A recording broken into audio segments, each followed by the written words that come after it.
Hello, I'm Askar Sherlief and you're watching the news from Kazakhstan.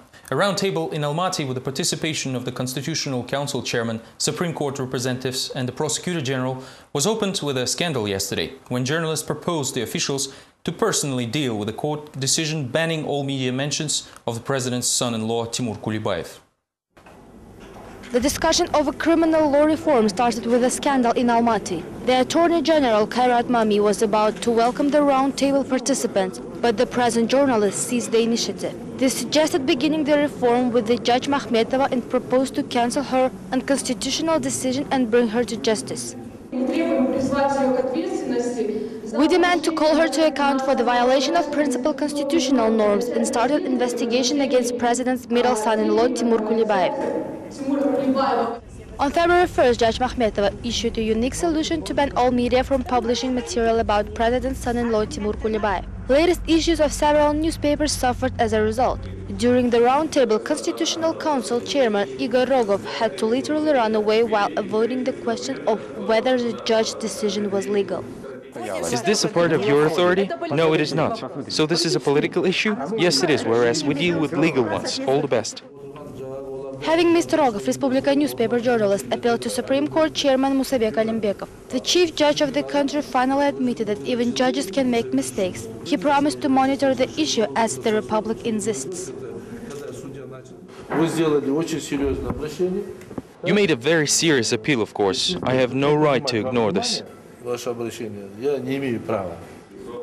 Journalists are not confident that the chief judge of the country will fulfill the promise and reverse the decision of the district court. However, the hope to return the freedom to the written word is still alive.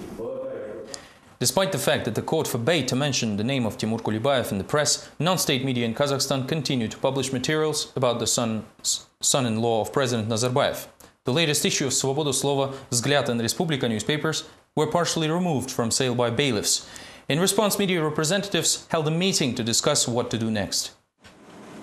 Publishing house Vremya Print faces an administrative penalty literally for freedom of speech. The latest edition of the publication had an article about the president's son-in-law Timur Kulibayev, although it's hard to say how the publishing house violated the law. A court hearing was postponed, but the conflict was unavoidable. According to director Yelena Burmistrova, bailiff Mansur Aidjanov made several adjustments to the protocol not in favor of publishing house. This phrase, restriction is imposed, was not in the first version. You just manipulate and replace documents. Give us the original. I already passed the original to the court. The chief editors of independent media, politicians and human rights activists are convinced that by exerting pressure on the printing houses, Kazakh authorities impose indirect censorship. At a closed meeting in Azad Social Democrat Party office, the press representatives decided what to do next. Now printing houses and distributors will execute censorship. It is hard to imagine such anarchy. On February 1st, the District Court of Almaty banned the mentioning of information damaging the honor and dignity of the president's son-in-law Kulibayev. Newspaper issues were arrested. To obey or not to obey is perhaps the main question of the day. Politician Jarmahan Tuyakbay remembered his prosecutor's past. The court was supposed to consider the libel claims. Until then, no one can say whether it was libel or not. Editors of 8 independent newspapers decided that the investigation of corruption scandals should continue regardless of the participants' names. Media managers are even ready to go abroad and protest in front of the OSCE offices. While the editors are developing countermeasures, the authorities find new vendors to remove questionable newspaper issues from. On Monday, bailiffs began to seize opposition media in the capital of Kazakhstan. News vendors received a note prohibiting the sale of newspapers that publish materials about Timur Kulibayev. Yes, they said to remove all opposition newspapers and gave us a note.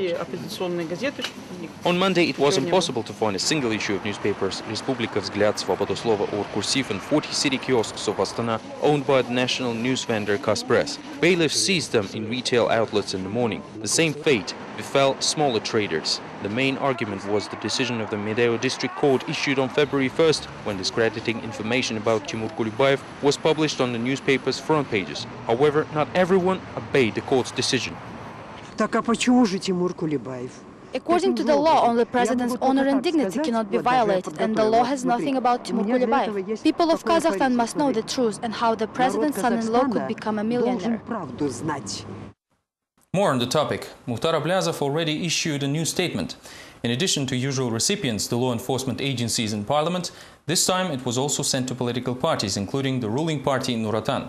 The letter refers to the violations during the implementation of restructuring program of the national company Kazmunaygas. The letter mentions hundreds of millions of illegally obtained dollars. To the other news. It is obvious that Kazakhstan faces numerous internal problems, but the country is trying to bring order to other states. As the chairman of the OSCE, Kazakhstan intends to deal with the protracted conflict in Transnistria. The special representative of the organization's head, Bulat Nurgaliyev, reported this after his 3-day visit to Moldova. Kazakhstan has announced its main priority while in the position of the OSCE chair, which is finding the solution to the Transnistria conflict. Representatives of the Institute for Strategic Studies say that there is nothing wrong with that. There is still a chance to revive the Cossack plan, which was abandoned in 2003. If previously the chairmanship in the OSCE was held predominantly by pro-Western countries, this time Kazakhstan could find common language with Russia, Ukraine and Moldova, as we all came from the same Soviet background. Eduard Politaev claims that it is impossible to solve a long-standing problem in just 1 year. According to him, Astana will attempt, if not to solve the entire issue, then at least to shine some light on it. There are many member states in the OSCE with similar problems. There is Quebec in Canada, Basques in Spain, separatist movements in Italy, and of course the problem of Northern Ireland stands unresolved for almost 30 years. Shouldn't Kazakhstan consider these problems too? Transnistria analyst Roman Konoplev, the author of the banned Russian novel The Gospel of Extremists, has very few illusions regarding the conflict. But he said that unrecognized state has cordially greeted the new head of the OSCE. After all, Astana is on friendly terms with Moscow and Moscow with Tiraspol. There is a massive pitfalls in this conflict and the negotiation process. For example, the problem of equality of the parties. If Kazakhstan can become an effective and unbiased arbiter, then there can be some significant progress. Until now, Tiraspol treated the OSCE with caution. The organization played for too long on the Moldovan field.